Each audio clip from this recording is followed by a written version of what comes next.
Welcome to Funds and Founders. This weekly show is tailored for Austin founders navigating the early stages of their entrepreneurial journey. I'm your host and fellow Austinite, Abhinav Sinha. If you're looking for the motivation and the insight needed to build a successful company, you're in the right place. Today we have on Vinay. Vinay has been a founder in his early career, founded a company called Frontek Solutions, founded a company called Crayon'd, spent almost 10 years at Zoho, various roles, ending as Senior Director of Marketing and Partnership Management. He's traveled to over 20 plus countries, 22 if I'm correct. And he's recently the founder and CEO of Layerpath, which is a tool that helps people make demos of their SaaS products. Welcome to the show. Thanks for having me, Abhi. I wanted to start with, why did you start building your own companies right out of college? What pushed you towards starting your own companies and figuring that out? I think before that, you did a lot of LinkedIn digging. I guess. This is all LinkedIn. So. And two, how did you get the number 22? Was it from one of our previous conversations? Yeah, you told me at some point, yeah. I should be really mindful of what I'm sharing with you. Is it not 22 or? No, I'm just... Oh, okay. Yeah, like that was very specific. And then I realized probably from one of our previous conversations. So I think, there's something on LinkedIn and there are things that are not on LinkedIn. Yeah.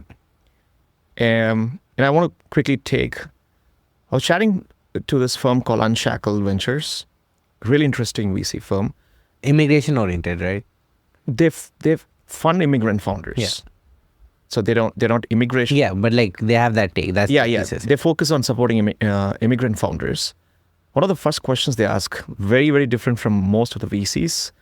Hey, tell me something about you that's not on LinkedIn, which is precisely what I'm going to reshare it with you because that's important too. Yeah. Especially in the founder's journey, in the entrepreneur's journey, because what you see in LinkedIn is just a job, a role, trying to be pretentious, so recruiters reach out to you. 100%. So I think my entrepreneurship started even before that. When I say entrepreneurship, it's not like I knew what I want to build or I want to make money, I want to make the world a better place. No, I've been a curious kid all my life, something I've learned from my family. So my curiosity started somewhere around, I would say, 9th and 10th grade. Okay. I'm at school, I'm bored. I usually get distracted very easily. Not a good trait for founders. There was this subject called HTML. It's getting introduced in your 10th grade. And I probably think that's the only subject that I still remember because you could learn something and then you could actually go try on your computer. And computer was very scarce back then. This was late 90s I'm talking about, or early 2000s. I grew up in India, so we never saw computer until mid-20s, 2000s. Yeah. So I convinced my school to allow me to use computer more than what I was allowed to use, so I could go use the HTML, start and coding. learn. And This is not a coding, it's just that I was curious. I want to try the computer more. Yeah. So to do that, I need to learn something that is relevant to it. I picked it. So fast forward two years later, in my 12th grade, which is about finishing school, I'm already proficient in building websites. How do I know that? HTML. Microsoft front page, not a lot of people know this. I fell in love with what I was doing. It was not just coding, but it was also looking at the colors, right? Either you need to go really understand how coding works, or you can use tools like front page. And I would say that was one of the earliest no-code, low-code tools. Yeah. Right. So it started from there. Frontek Solutions was what I did during my undergrad days. So before I could get into my college, I was very, very curious. So now I've learned so many things. Can I use this to make some pocket money that I can use to get things that my parents can't get me because we were still a middle-class Indian family? So Frontek Solutions was more a brand that I gave myself. So I didn't want to say it to people. I didn't like calling myself a freelancer. Yeah. So I wanted to put a name together. It was Frontier Technologies, shortened to Frontek. And again, no big inspiration for the name. Back in, again, early 2000s, if you ever bought a computer or speaker at your Indian house, you would have a Frontek speakers, Frontek keyboards and all that. I wasn't very, very creative. Branding. I just picked something from them, but I didn't want to tell people I picked it from a speaker or a keyboard, so I had to make it up. So Frontier Technologies evolved. Yeah. So a lot of what I did in Frontek Solutions was I worked with more than 200, 300 clients across the world, doing their websites, ebooks, video editings when video was not even popular. I did everything and anything, a hustle, just so I could pay off my tuition fees, get the motorbikes that I want. It was a big deal if you're having a motorbike when you were a college kid. And really buy my first laptop, buy my first Zune. It wasn't iPod. I didn't even know Apple existed until then. So that entrepreneurship wasn't because I wanted to become a founder. I just didn't like being idle, and I wanted to try new things. So I had to make up a name for it, and that's Frontek Solutions. So a lot of what paved my path to there was extreme curiosity, but also I would say I would credit a lot to my mother. My mother was a very creative person. Growing up as a kid in my school days, my mom would be out of home most of the day, not working, but always learning something new, being part of communities, ladies club as they call it, going to radio shows, not podcasts.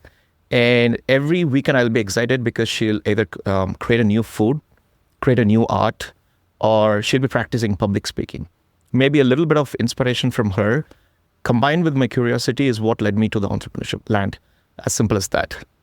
So what was your experience like building your own companies, right? Because now there's all these frameworks and tools and processes and, hey, here's what you should do when you start a business.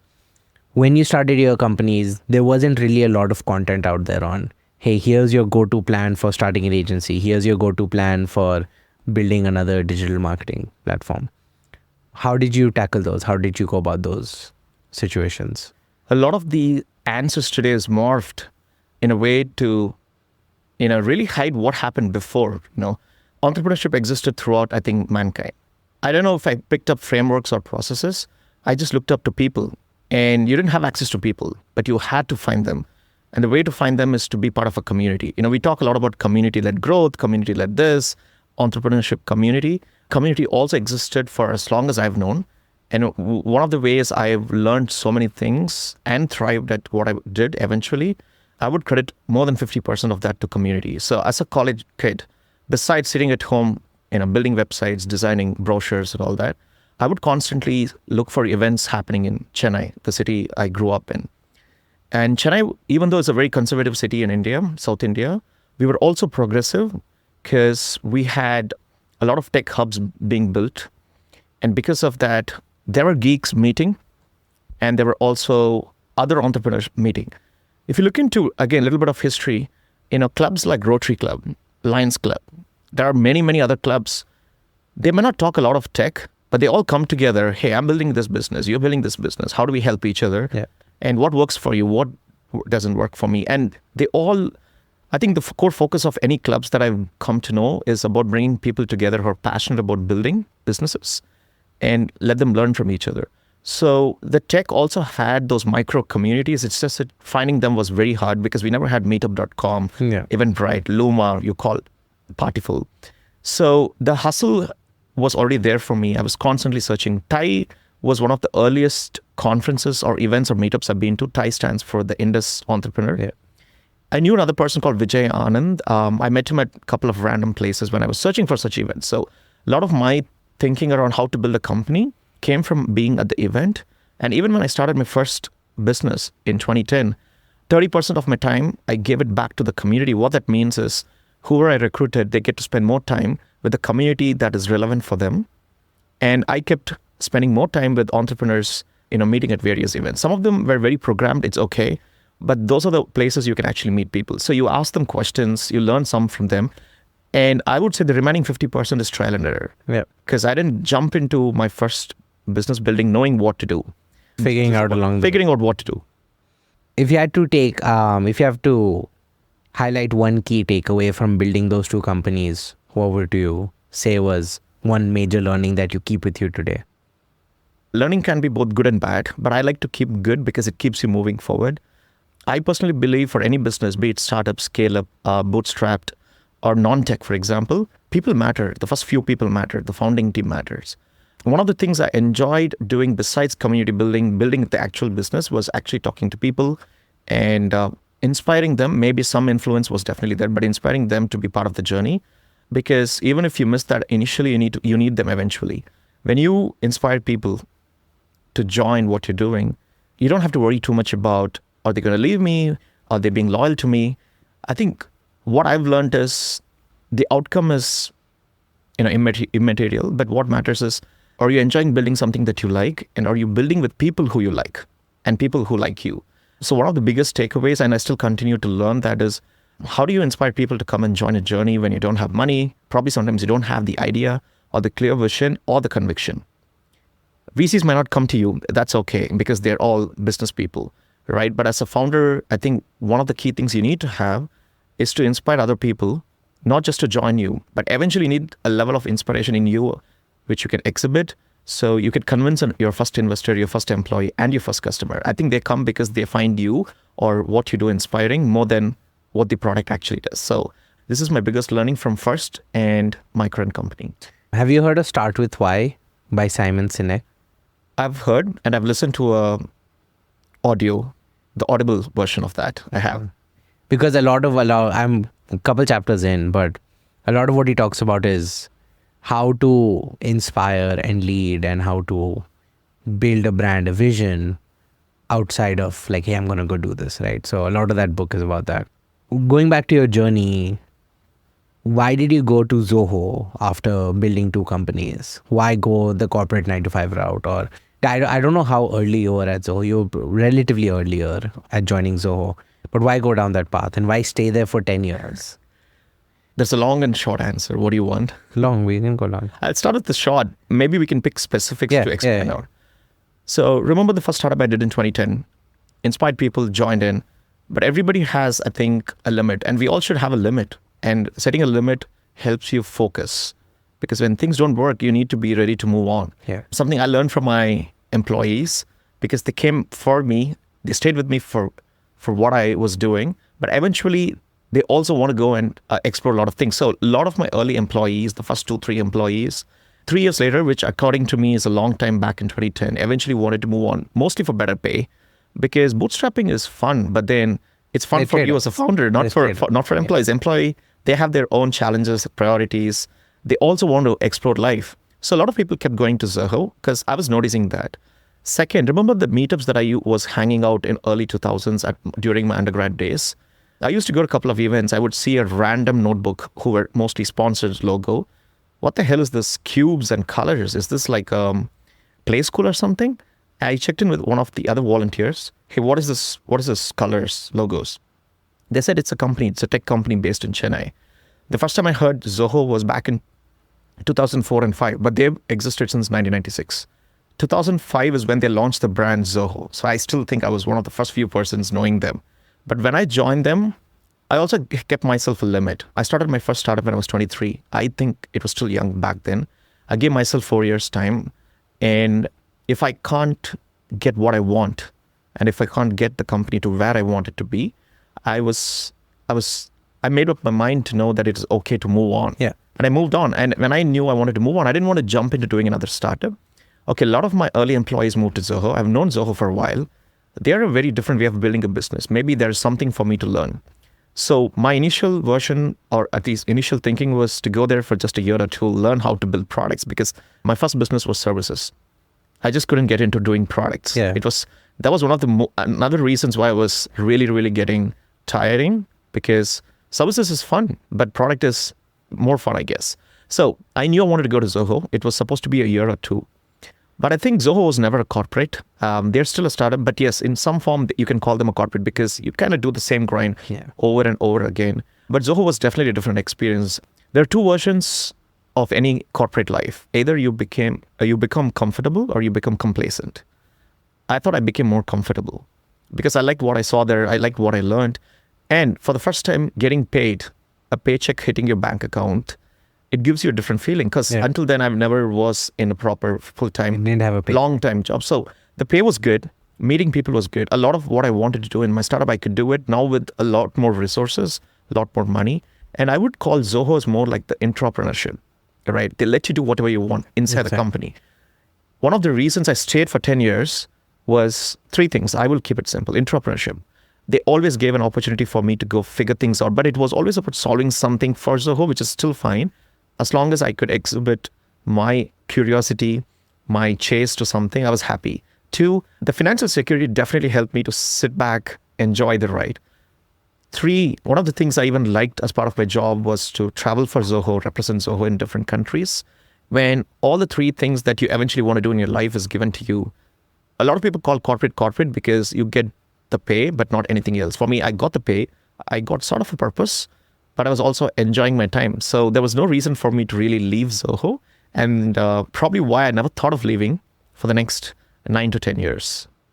This has nothing to do with entrepreneurship, but why did you guys decide to travel to over 22 countries while at Zoho? Because traditional Indian mindset is not, hey, let's spend money, go travel. We just started working, got a paycheck. It's more about stability. And I would say it's sort of the road not taken from most Indians. But why go down that path?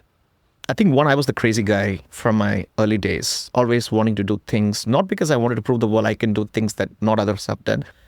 I think when you're curious, you try to do so many things. And also you need to have a supporting, we call mentorship, we call advisors. Your first mentor or advisor is either your mom or dad, or both in many cases. And my mom, she would always show me how to think outside the box. All my life, even today, even when she picks up the call, she's always asking me these questions, which pushes you to go beyond your comfort zone. I will credit a lot of this back to my mom, because remember I talked to you about how she was always trying different things. So she would also want me to go try different things and fall in love with the thing that I love the most, and maybe I could take it up. So I think she was very, very motivational that way. So she didn't give us a typical Indian family life. Oh, you're born, you study, you graduate, maybe you do a post-graduation, you take a job, have a family, have a kid, buy a house. None of that was ever pushed into me, ever. The only thing that she kept pushing me in my high school days was, hey, you like design? Go into that. You seem to like coding. You should probably go to CSE, which used to be very famous, NIIT. Yeah. You know, she's always looking at what does my son or I have a sister, daughter wants. How can I inspire them, empower them? And also it comes from, she was a very creative person, but she couldn't do a lot in her career. So can I unlock this boundaries for my kids so they can go enjoy? So we again come from a very conservative city in southern Tamil Nadu, where if we continue to live there, I don't think I would be here first. She moved us from a city A to city B. Then she figured out in the next 5 years, that city is also conservative. My kid needs to have a better life. We moved to Chennai. So we moved to Chennai, a capital city of Tamil Nadu, 20 years ago. So a lot of this was my mom. Later part, the travel part. When I met my wife, I was so against marriage and everything, not so typical for Indian. We met online, in anecdote, on Orkut, which then was shut down by Google. We moved to Facebook. We went to the same university in UK. We both graduated from University of Sussex. Eventually, both of our parents were forcing us to get married in our own community settings. Long story short, we figured out a way to get married and lead a life. But one of the things that brought us together was the love for travel, photography, and being independent and breaking the norms, what the community, the family expects you to do. Yeah. I think it's the second credit I would definitely give is my wife, right? It's hard for me to do all of this by myself unless you have a crazy partner. Yeah. When she jumped in, she said, hey, I'm in this for a ride. So 10 years later, we're kid-free. Not that I'm supporting this, but we really prioritize what is that we truly want. Yeah. Of course, our parents felt the pressure because of us. And her mom was also very inspirational for her. She never put a lock to her saying, no, you need to have a kid, you need to buy a house, you need to do all of this. So I think our two moms were the kick-ass moms that let us be who we are today. And we picked up what is that we are excited about, travel. So every single year throughout my time at Zoho, before my entrepreneurship, we saved all the money. We saved all our holidays, both the paid holiday, the unpaid holiday. Roughly it would come. No unlimited PTO at Zoho. No, I think that's a myth. At least I think so. So we had roughly 21 days. Yeah. And what we would do, we would go convince some managers, hey, we will do whatever it takes. We won't take a day off, blah, blah, blah. And give us this 21 days because we really want to go experience a country. City, the culture. Yeah. And not just like hit the tourist spot. Exactly. We never maybe we landed in a tourist city, but we never hit the tourist spot. So it's not my interest alone. It was my partner's, my wife's interest as well, which fueled us to this crazy journey. And I think we are the typical anti-couple, Indian couple that you would ever meet. And there were a lot of crazy millennials out there, right? So we were probably of the one cohort where we did crazy things and our parents were there to support us as well. What was your favorite city or country? I think there are many, but if you had to pick one out of all the ones, I would still pick Iceland. Was one of the favorite countries because it was the only country that never looked like a country. It looked like you were visiting an outside of the world. If you ever wanted to go to Mars, or I don't know if you ever the public would go. I don't want to pick a specific city because I can't pronounce any of the names in the Icelandic way. Reykjavik, which is the capital, but I don't think Reykjavik. It was good. It's where you land. But we enjoyed the remotest town of Iceland. We took the kind of a 20-day road trip. I think every different parts of Iceland has a different weather, different thing. And then it's so unnatural there because you don't find trees, nothing ever grows there. They can't produce anything. So it was inspiring. I'm not a geologist, but if I had read more about Iceland or how Iceland was built by all this volcano eruption and all that, I would have become a geologist maybe. And we were like, oh my God, why is there so much of this, so much of that? What is happening? We were so curious, even at our late 20s. Imagine going back to Chennai and sitting and learning about how these were formed. I wished all of this curiosity existed back when I was at school in science. So I would have picked up one of non-computer science as my primary subject. It's also exposure, right? Like once you get the exposure, it opens you up to so many things, right? But I feel like exposure, now it's easier with like internet and stuff, but like at some point, like you had an idea of what the US was like, but outside of some TV shows, you never know what it's like. Absolutely. Right?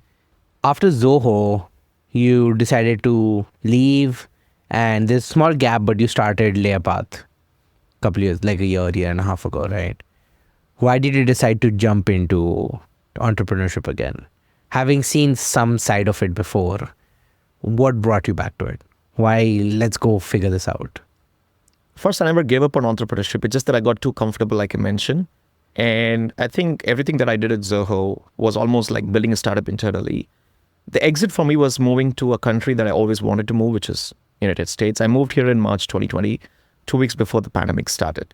So even I don't think I had a clear vision that I wanted to quit. I think pandemic, just like for everyone else, it was pushing me to think a lot of things because you're stuck at home, my wife and I. We don't have friends and family, and we don't have kids. So we spend a lot of FaceTime between each other, and probably you have your own FaceTime going on, all the things. There's only so much you could do with playing games, binge watching TV shows and all that. So I think a lot of reflection in the pandemic times to really go back and pick up things that I was very, very passionate about. Zoho, I was super passionate about. I would have never quit Zoho if it wasn't for pandemic, I'm just saying. But I think pandemic gave us a different thought process for everyone. It taught me, hey, but you were always excited about this. You've learned so much here, but then maybe there's more to life than getting comfortable. So it was a wake-up call, the pandemic and the thinking and the thought process and the stress that came out of it. So I left Zoho in mid of 2022. I had two choices. I didn't want to jump into building a startup because Zoho works differently. They're a bootstrapped company. And I knew I wanted to build a growth state, a venture-backed or the Silicon Valley startup. But I wasn't ready for it. I didn't want to jump into it and then crash and burn, which I knew could happen from my previous thing because it was not even a startup. It was just a business. Okay. I spent 6 to 7 months consulting for another scale-up company called Burnout, which I haven't put in my LinkedIn. That's simply because it was a very, very short-term gig that I did. I really wanted to go experience what it is to be in a scale-up. By then, Burnout was about to hit $100 million ARR. So I joined them at one of the peakest moment. Lots of learnings in those 6 months, but it was also a lot of stress. A lot of what I saw in Zoho, I wouldn't call it stress because I did what I liked. You would not feel the stress. When you do things that you don't know or you don't know how to do it 2x to 10x faster, the stress is very natural. I think that also is how entrepreneurship is. Yeah. When you're trying to build a spaceship, you will have to go through the stress. So I saw the stress. I liked the journey. I just wanted to be mentally prepared before I know I want to do this. The Burnout gave me that launchpad or the wake-up call. Hey, this is how corporate America is. This is how startups are. This is how growth stage startups are. A lot of things I would have absolutely not known if I would just jump from Zoho to building yet another startup. So it was important for me to take a break, but not take a break and chill and go for a vacation. But even if it is a short-term gig, but I want to be occupied. I want to put the brain into use, not give it a break. But what really accelerated was if I could just classify, I think a lot of what works for Zoho, it does work for Zoho if it's 1x, but I was 10x. Now it's really figuring about how do I build myself for the 10x. Either I can go sell myself to the highest bidder, which is an employer, or I can go build $1 billion company. So these were the two choices I had, and I picked option 2 only because I always had the urge for it. And not that the 6 months gave me all the plan. I don't think anyone is ever prepared to do anything. I think we all make things up. Yeah. We just jump into it. Maybe with little conviction or more conviction. The amount of conviction you have may change, But if you want to do something, you would have been doing it already. You wouldn't be sitting and thinking about it. So for me, the late 2022, when I stepped out and I knew I wanted to do this full time, happened. So there was definitely a break, but the break was again I put myself into a high stress environment. Yeah. And maybe I want to answer the why. The why was simple. I told you a lot of thinking during the pandemic and introspection. A lot of skepticalness in me too, because when I started the first startup, it was 23. Now I'm in late 30s. So a lot of thinking, and I'm in a new land. I'm still not settled here. It's not like I have multi-million dollars in my account. So my wife and I, again, we spoke a lot. But again, throughout a journey, you need to have someone who is always supportive. Yeah. It always starts from someone who's closer to you, mostly your mom in the initial days, and then maybe your girlfriend or your partner or wife. So she was very supportive. I could reflect what I wanted to do. We had to plan a lot of things, but then you're never foolproof. So it was just a little bit of planning, a little bit of chit chat, and a lot of passion. Yeah. Again, without passion, I think most of what we do, I don't think we'll find a purpose without a passion. I knew I had the passion. It was there all along. I thought this is the right time. I'm going to give myself a second chance. If it works, awesome. If it doesn't work, I've learned something. Now I can move on to other things around entrepreneurship. It doesn't have to be a startup, a VC-backed startup, or a tech startup. It can be anything as long as you enjoy doing what you're doing. Anyway, that's my short and long answer. So you're starting a startup. What's the first thing you do? For me or for anyone starting up? For you, what was your first step? I have a first step in mind, but I didn't even follow that. But I still want to tell. You need to have a lot of resilience, right? It's a very cliche term, but resilience could mean a lot of things. So it's a mindset. It's also looking at how's your finance working out for you. Yeah. Maybe when you're in India, it doesn't really matter because you can either live with your parents and the cost of living very is low. Affordable. I knew I had the mindset to build on a long term, but what I didn't look, or what I was wrong probably was, I'm going to figure this out in 6 months or a year max. But it doesn't work that way. It's betting. It could work, but most often it doesn't work. And nobody talks about, it didn't work out for me on the public space. Everyone only talks about what works. So the first thing I should have done, which I skipped, was the resilience needs to have at least 3 different versions. One, do you have the mindset to take another 2-3 years of your life, grind, and still fail at this? The answer would be failure. Would you accept it? Prepare your mindset for that too. Do you have a runway for at least 24 months? You need for 24 years. It's not 6 months, it's not 12. Maybe you're smart, you're lucky, you get VC funding or you get a lot of angel funding. But a lot of others like me out there, life isn't given to you like that. So give yourself 24 months. But most importantly, it's not about your conviction on the startup idea, but it's also the person you're putting in the risk, your wife, or it could be your family, your kids. Sometimes your family are dependent on your mom and dad. Even at my, after learning all of this from a previous thing, I probably think I skipped step 1, knowing that I need to do that. The only thing that mattered to me is, I know I want to do this long term. The second and third is even more important than the first because it's no more you. Yeah. At 23, it was just me. And it's okay to be selfish when you're 23. But I think as you get older, when you cross your 30s, mid-30s, you're not you. There's so much around you. Yeah. Every single decision you make, both within your startup and outside your startup, you're impacting a lot of people's life that you most probably do not even know, including your friends, who you built over a long period, and now you're not even available for them because you're so sucked into what you want to do. So anyway, my short and long answer is resilience, but then those 3 main points within the resilience, you need to adapt, have a mindset, and then venture into it. I knew this, but I just ignored the second and third. Okay, you're planning all these things, but how do you go find an idea, a team? You said building a team is very important. What were those initial steps for you? Did you go start validating ideas, or were you exploring, or how did you go from? I have a very contrarian view, maybe a controversial view. Maybe it's me, or maybe there are a lot of people like me. I think there are only 2 ways to figure out an idea. It's maybe I'm misquoting Steve Jobs here, but you can correct it in the video with the subtitles. You connect the dots moving forward, but you can also connect the dots moving backwards. A lot of the startup world, the VC world says, you need to know the problem, you need to be deeply involved in it, and you need to have a deep conviction to even before you can do. I think they're right, and I agree with that. I've seen the benefits of that. But I've been toying with so many different ideas that I know exist, but ideas I know that I'm excited about maybe, and I don't have a deep conviction in it. I think it's the VC way or the Silicon startup way. I think a lot of being pushed into narrative. You need to have a deep conviction. I think you can build the conviction eventually, But 12 months into the journey, if you don't have a conviction, you're doing something really wrong. So I don't think you need to get into building an idea having a very deep conviction. But like I said, there were 3 different things you need to do before you get in. But once you get in, you need to change a framework. You need to build your next set of 3 things. So I'm more of the other kind.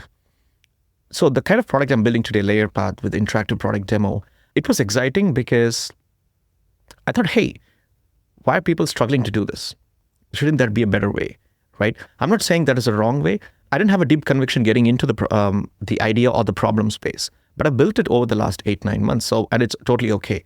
The only difference is you're going to give up your first 6-9 months in understanding it, going deeper into it. I think you will have a lot of advantage if you have been part of the problem or you've been building and solving the problem in your previous company. It helps a lot. But one thing I've come to understand is even if you have a deep understanding of the problem, or I build a deep understanding of a problem later on, the execution matters. And again, execution is not building the solution. It's about how do you reach the solution, because probably the space that you're coming in from is also crowded. Probably the space I'm getting in, it's taking a lot more time to build my own conviction. In 12 months, what I've learned is it's best to pick an idea that you at least are associated with, at least in the last 1 year. You don't have to look into the last 10 years. I think that is cliche, right? In the last 12 months, I've faced so many problems building a startup. So I can pick a problem. It's just the way you're trying to solve someone's recurring problem. You have a recurring problem when you're doing things. So I think the idea space should be pick something that excites you. I think because you might pick something, for example, in a CRM. It might be very boring eventually when you build it. So Paul Graham has this infamous thing, go into this idea maze. It's okay, spend the first 6 months, 9 months, 12 months, start with an idea. People, we talk about pivoting. You can even pivot your ideas. So I think don't get fixated in an idea, start somewhere, but move yourself faster, validate it. And try to fail as fast as possible. Yeah, fail as fast as possible, even in the idea maze. You don't have to go build. You don't even have to talk anything. First few weeks, just talk to your own friends, people on LinkedIn. If you are not able to build enough conviction for you or from what the market wants, maybe move to the next idea. It's totally okay to move to an idea that didn't work. Yeah. So this is not a framework. I'm just saying there are 2 or 3 or many different ways you can approach the idea maze is all that I'm saying. Did that answer your question? Yeah. And so just to sum it up, right? Basically what you're saying is, hey, when you go pick an idea, pick something that you can relate to, at least for the past 6 to 12 months, something that you can figure out how to go to market with, and be okay with failing fast and pivoting if you need to. Absolutely. Don't be tied to the solution. Try to find a problem to solve. Absolutely. Eventually you need to find a problem. It's okay not to see that as a problem. People say vitamin, painkillers. Yeah. It's okay to start with vitamin, but can you sooner find, is there a painkiller parallel to that? Yeah. You can pivot from a vitamin to painkiller too if you only put the effort that is required. 100%. I think maybe I missed answering one of your questions. How do you find the team or let's say co-founder? Like I mentioned, the community, it's one of your ways. But what I did was I actually posted on LinkedIn in December 2022. Hey everyone, I'm building a startup. I'm exploring the future of work and productivity. If someone is interested, reach out to me. I had at least 50 to 60 people reaching out to me, mostly from Freshworks and Zoho, because people that I probably met have worked or people who've seen me working. That is a great way. It's go out. Don't wait for funding announcement to, only post when you have a funding or when you're about to launch your startup. Build in public, right? Exactly. I think build with community, maybe, you never know who's going to knock your door. So that's definitely a good thing that you should do. As a founder, start on LinkedIn. I think that's an amazing place. I'm spending more of my time on LinkedIn than on Twitter or Instagram. My time on socials have changed. LinkedIn definitely, because people are there either building something, working for someone, wanting to leave. You find more qualified audience, not for your business, for your startup journey there. I think community, your previous work where you spent a long amount of time, and there are other avenues too. Y Combinator, co-founder matching lab, is one of the best. And there, I want to plug in my founder friend, Coffee Space. Yeah. Be in those networks too. You can also find someone who's building in your similar space. Y Combinator co-founder is amazing, but the challenge really long form. Yeah. A really long intake form. Yeah. So, but it really works. It really works. Even today, every month, I at least get 4 or 5 people wanting to at least chat with me. Hey, I like what you're doing. Do you want to chat? You never know, because these are not your, they reach out to you for potential co-founder, but the moment they see your journey, the moment they validate where they are in the journey, they're okay joining your team. Yeah. For pay, without pay, for equity, sweat equity, all of that matters. So your communities are everywhere. You need to be just paying more attention to these spaces. And these are 3 or 4 places where you will find your true founding team. Anything else, it's just money buying them. Yeah. People coming to you either for you or for your the paycheck. space. Yeah. Those are your first few founding team. Sweet. You decide to start, you post, people reach out. What was the next step for you after that? The grind starts, the hustle starts. People call it hustle. Hustle sounds cool, but hustle is actually painful. Some people who understand that, the grind is painful too, but we find joy in doing it. I think that's even more important. It sure is painful. So the first thing you do once you've found the person or persons, because you're exploring with multiple people to see who fits into your thing. Again, a place where I would love for myself and most people to spend more time is to find an alignment, right? We all talk about product market fit and whatnot. We don't talk a lot about founder fit, especially when you work with someone who you don't know, when you haven't either spent your adulthood with them or with working with them. styles are very different. I think what I should have done, what I could have done, we think maybe we need to fail fast there. I don't think we should fail fast there because you're building a company, you're putting your life into risk. So really spending a lot of time with the people that you've picked, spend first 2-3 months. It's okay if you don't have an MVP. It's okay if you're not investing. It's okay you don't have a brand name, pitch deck. Again, very controversial view. All of that is BS. That's because you don't even know who you're working with. Most often, people these days end up working with people who they don't know. They're betting the whole life on them, right? We would rebel with the parents back in India. I don't want to marry a person that I don't know, right? Because we don't want to spend the rest of our life with it. I think in a lot of ways, entrepreneurship, especially startup founders, when you meet and when you start a company with someone, it's almost equal of being in the long-term relationship or marriage. So the first thing to do is definitely find a co-founder because it'll be less lonely, have an alignment, build that rapport and the bonding at least for the next month, 2, 3. Even if it takes longer, it's perfectly fine. If you can fix this part of the funnel in the journey of a founder, everything else will follow through. If you don't fix this, you skip this, let's go build a product, let's launch, let's start to investors.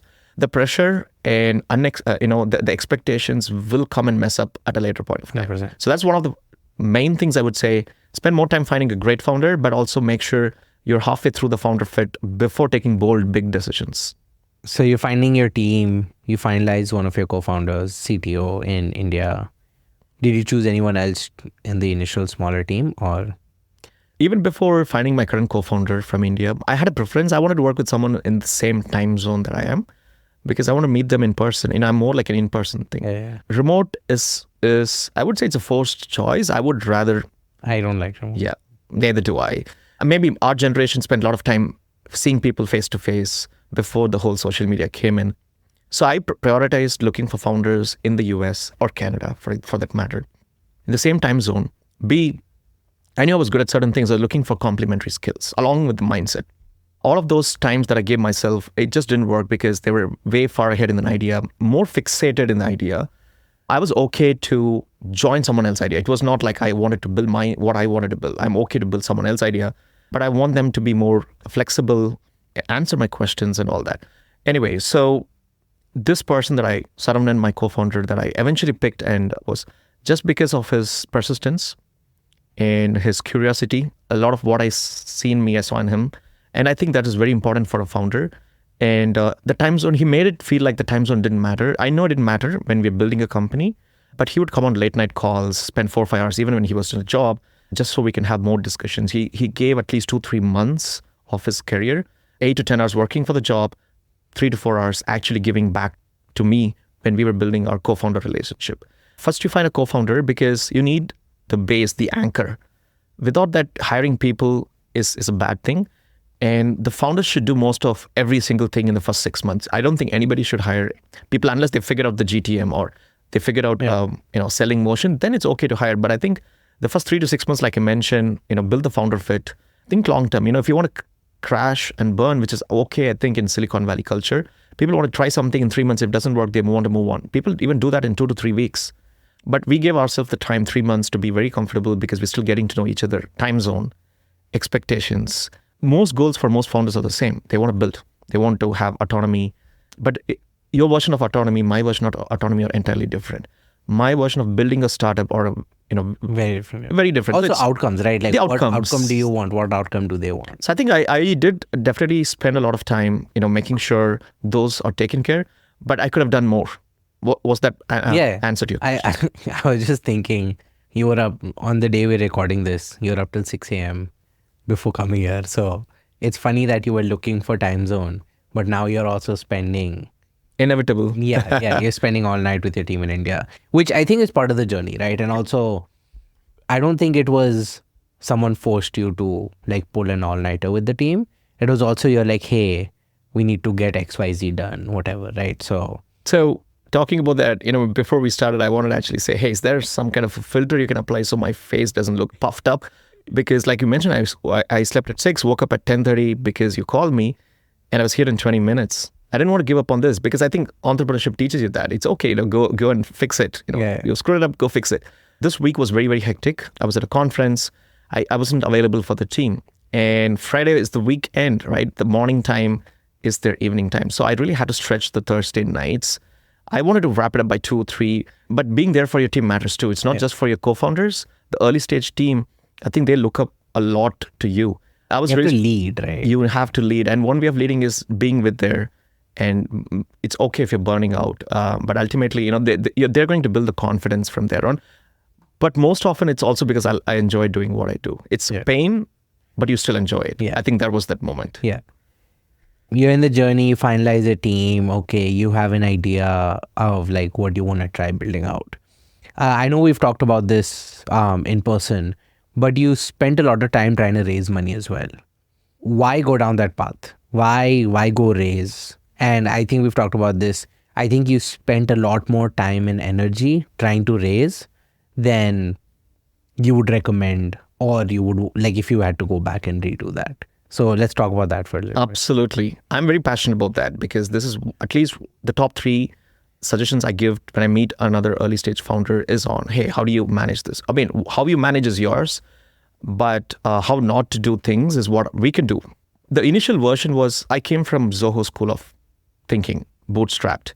My co-founder was in Zoho and Freshworks, so venture-backed. We've seen the best of both worlds. But it's not like we knew what to do, be it bootstrapped or be it, because you just knew you wanted to build, right? You don't have access to a large pool of network of people who can introduce you to VCs and all that. So initially we wanted to bootstrap. We wanted to give ourselves 6 months time, figure things out by ourselves and then take a decision if we want to now bootstrap. I think we were very clear. There's this whole concept of FOMO, right? Fear of missing out. You can control FOMO in one level, maybe level 2, but level 3, I think most founders fall for the trap or a crap, as you can call it. For me, what happened was I knew people were racing. And also the funding climate came down in 2023 and 2024, which is the time we were building. But we were like super focused. We didn't reach out to any investors. We didn't even have a pitch deck. I think when I had some level of hypothesis, I went to test this hypothesis with one of my ex-manager at Zoho, who's also our advisor and our angel.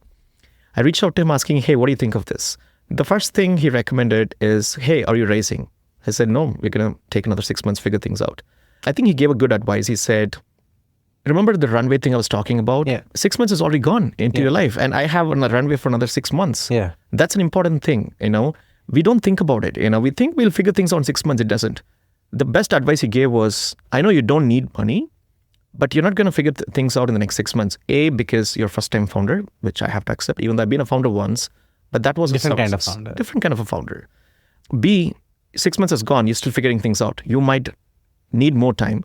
So go raise a little bit of money. You don't have to go crazy about raising millions and millions, but raise enough so it gives you the space to continue exploring, right? So raising is not as bad as some people think it is, and I don't think it is bad.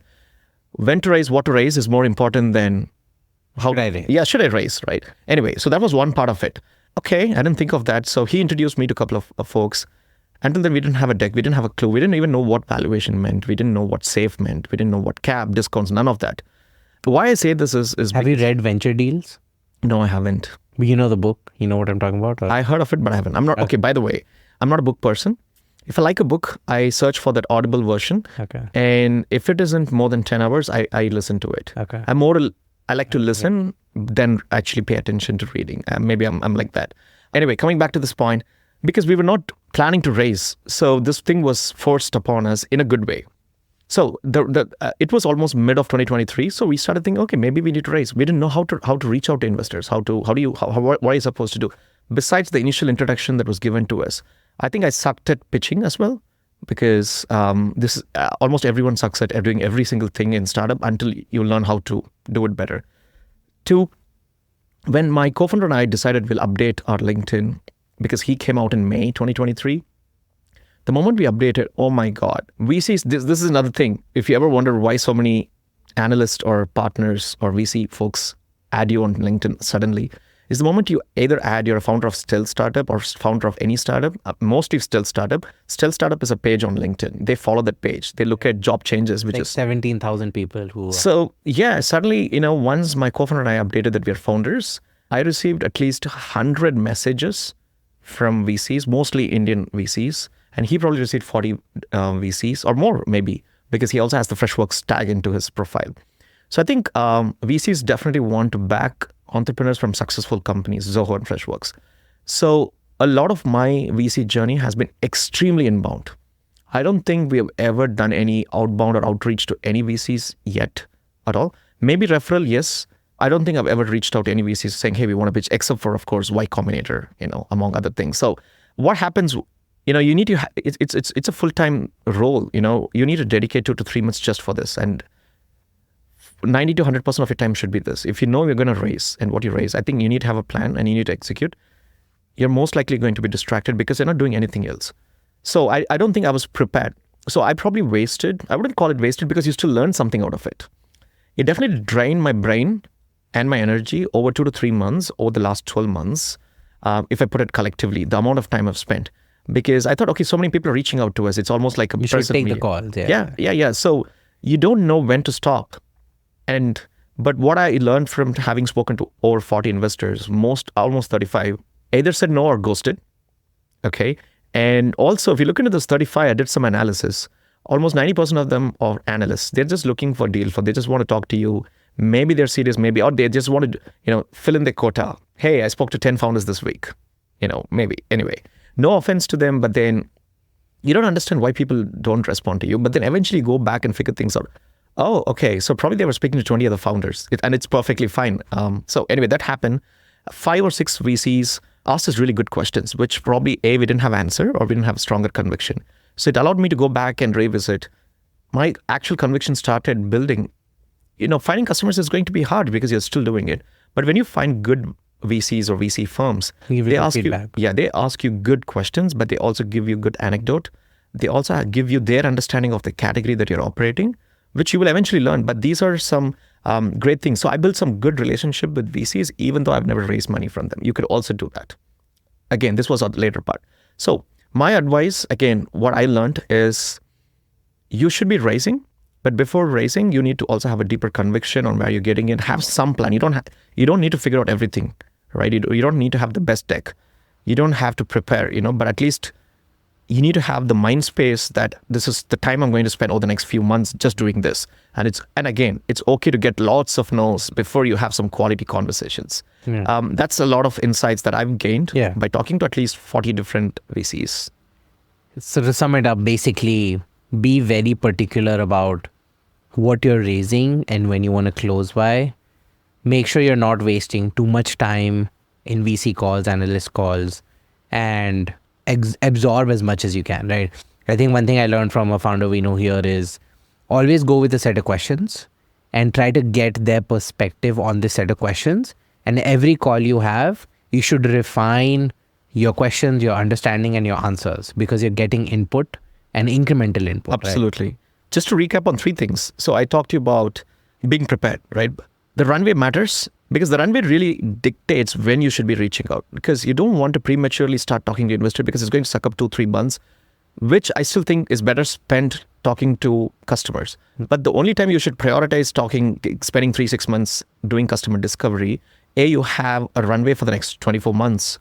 It's cool. In my case, I only had it for 12. 6 months is already gone. And I didn't think of that. So you need to also, if you're on the side one, where you have a runway for 24 months, maybe you don't have to think too much about VC. Spend more time figuring out who your customers are, the problems are.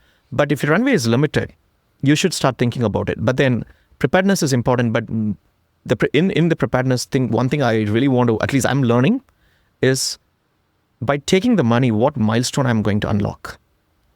Almost 9 out of 10 founders, I will say they're clueless, including myself. We all think money, I'm going to employ people. No, that is not a milestone. I'm going to spend money on ads or events. That is not a milestone. Yes, revenue is a milestone, but then with this money, you should be looking at what is the next milestone I can reach. Because the moment you define your milestone really, really clear, maybe you need just 250K or 500K. You don't need 3, 4, 5 million. I think some people raise insane amount of money, which maybe for that. They waste it. Most often they waste it, right? So I'm not saying you should be a responsible, entrepreneur. I don't think most of us are responsible because otherwise we wouldn't be doing what we're doing.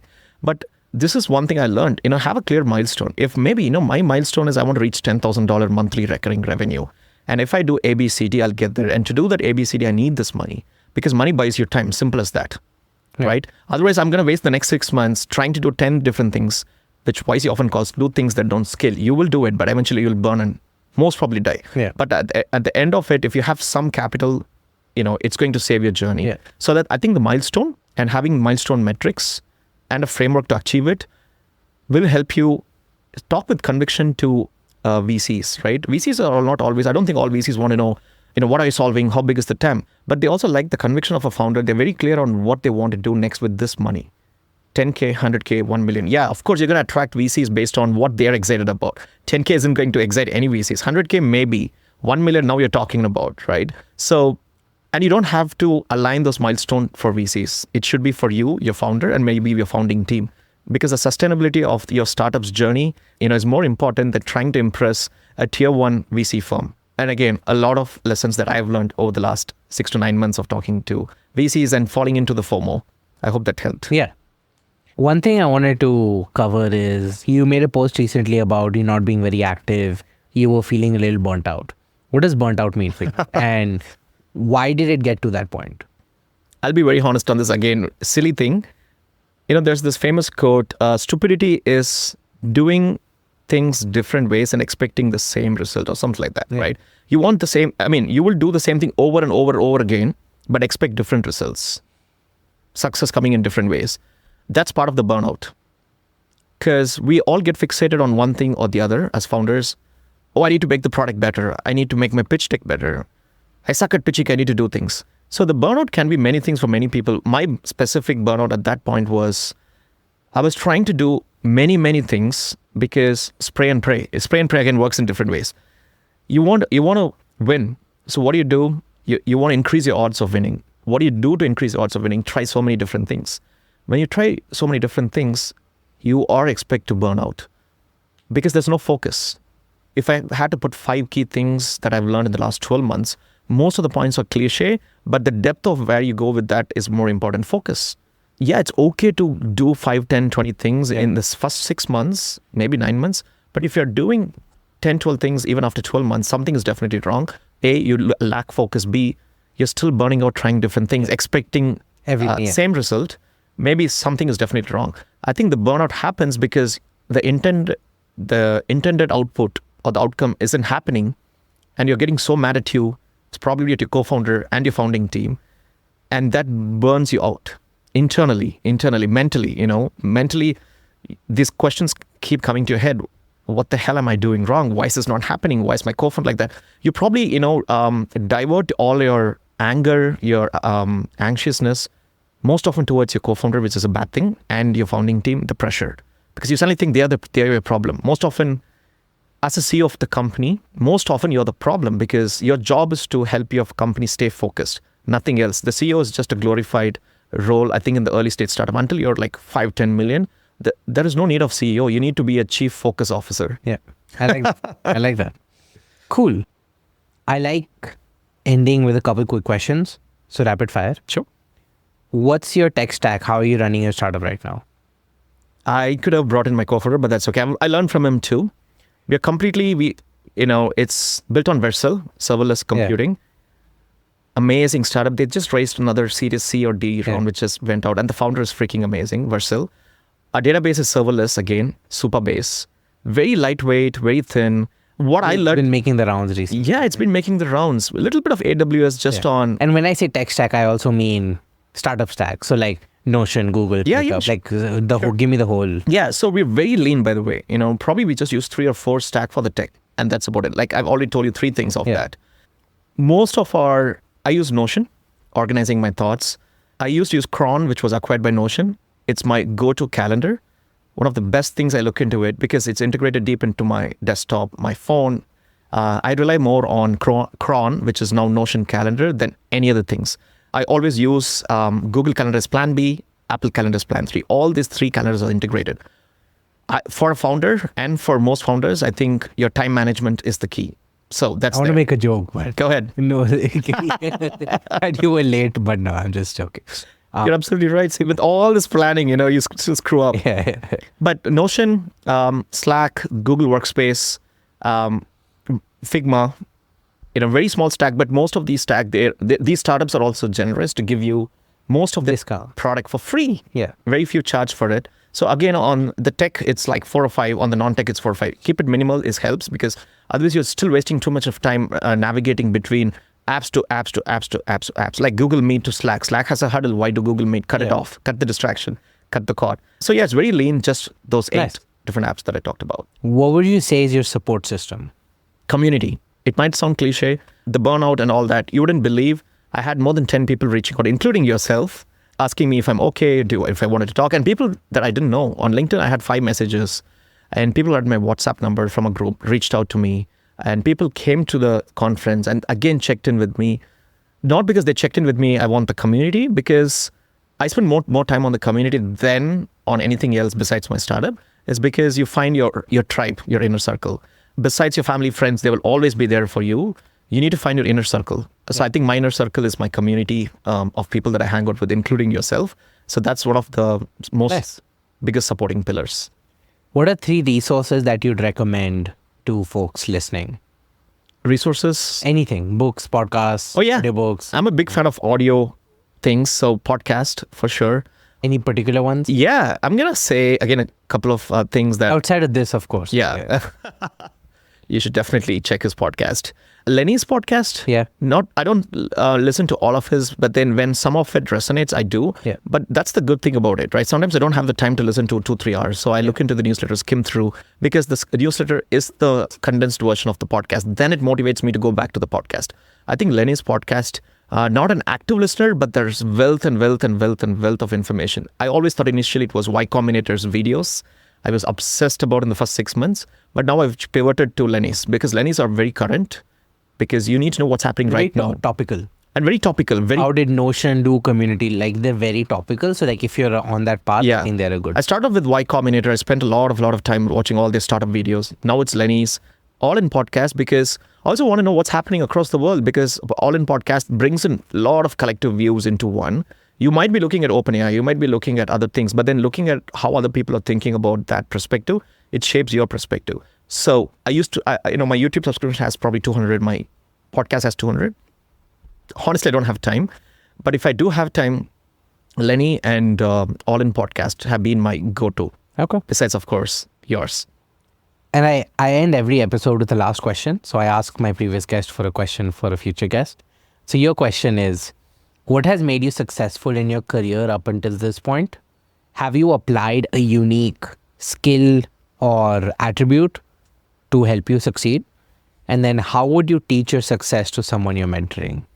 That's a lot of question packed into one. Yes. We talk about passion, but energy is what you exhibit, which again, I'm a person who's attracted by other person's energy, right? And also I'm very energetic, I think, even at my age. But I think one thing that has helped along this, passion, curiosity has to exist, but then the energy to go do that, even though it might not be interesting, that has helped me at least to move to a certain level. And you can be obsessed on so many things. Of course, as a founder, you need to be obsessed on customers, problem, and all that. If I want to move to US, I get super obsessed about it. I do a lot of research. Maybe manifest isn't the right word, but a lot of people say that's manifestation. Yeah. I don't know what manifestation is until someone said. So I think manifestation works, I guess, in your own way. You don't, it's a term.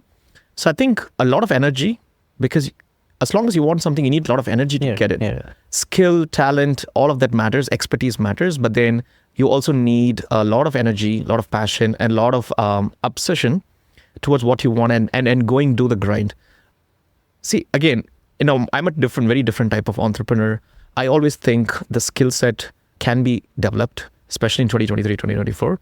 So mindset is even more important. Mindset will either make or break you. 100%. So if I had to tell someone about it, I will break down the mindset. I mean, it's not I'm going to say, oh, you need to have a mindset. That's very, very generic. So bring in a lot of things that we spoke in the podcast. Talk about those 3 elements, which I've got a lot of success.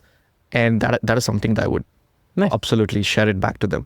So I think that it's mindset, obsession. You can be obsessed about so many things that will eventually help you succeed as an individual. But the company is a different thing, right? 100%. If you want yourself to be successful, you can apply this to your career, early stage, mid-30s, but also to your founder journey. Did that answer the question? Yeah, that did. Quick anecdote on manifestation. There's this podcast I listened to. He had like a net worth tool, personalcapital.com, and you can enter manual inputs. So he would just enter a manual cash balance of 15 million. And so every time he looks at his net worth, it's 15 million something. And so he's just manifesting like, hey, this is, and then he sold his company and then he actually had the money. And so he deleted that and he's like, yeah, great. So it's just another like way to not trick your brain, but like think about. Yeah. I mean, you could call it many different ways, positive thoughts, yeah, manifestation. But I totally agree with that. What's your question for a future guest? This is something that I ask myself. Maybe I'm going to ask the next guest. If it isn't for, I mean, I'm going to be an entrepreneur for life. That I know. Yeah. If you had to do something non-tech, what would you do? Why? What's your answer? My answer is, besides spending a lot of time on tech, the only other thing I've spent a lot of time besides travel, I'm not going to be again cliche. This was between 2017 to 2020 before I moved here. I was spending a lot of time on endurance sports, triathlon, long distance cycling and biking. And at some point I even convinced myself, I'm going to quit my job, become either an Ironman trainer, training other people, or build a tech business around training. Maybe with all this GPT, ChatGPT, I can build it. So I'm very passionate because a lot of sports taught me how to build a very solid mindset, which tech never taught me. I'll be very honest. Because you need to put in discipline. You can 100%. Still be without discipline and still succeed in tech. Startup, fitness, sports, you cannot ever. It gave me some of the biggest, which I haven't talked a lot, but then I think one thing I'm very grateful is what I learned from that 3 to 4 years of journey in dieting, food, nutrition, and sports. So episode 2, we'll talk about that. Absolutely. No, but thank you for coming on and making it and being here with 4 hours of sleep. Where can listeners find you? What do you want to plug? Where can they reach out? LinkedIn. Like I mentioned, I'm spending more time on LinkedIn. Search for Vinay Chandrasekaran. Or I'm sure you're going to link We'll link everything. So find me on LinkedIn, ping me. I respond to all my LinkedIn messages, like how the cliche is. I respond to all my emails. I think LinkedIn has become my sort of a communication tool. You will find me there, but thank you for having me here. Thank you for being patient in rescheduling. Yeah, for sure. And the person who's helping us out. I also owe him a thanks. This is my first. I've been very anxious about public speaking, but I've been forcing myself to do it more and more because you need it. I feel like if there's fewer lights, it can be just a pure conversation. But, you need the quality. Anyway, thank you so much for having me here. Thanks for tuning into Funds and Founders.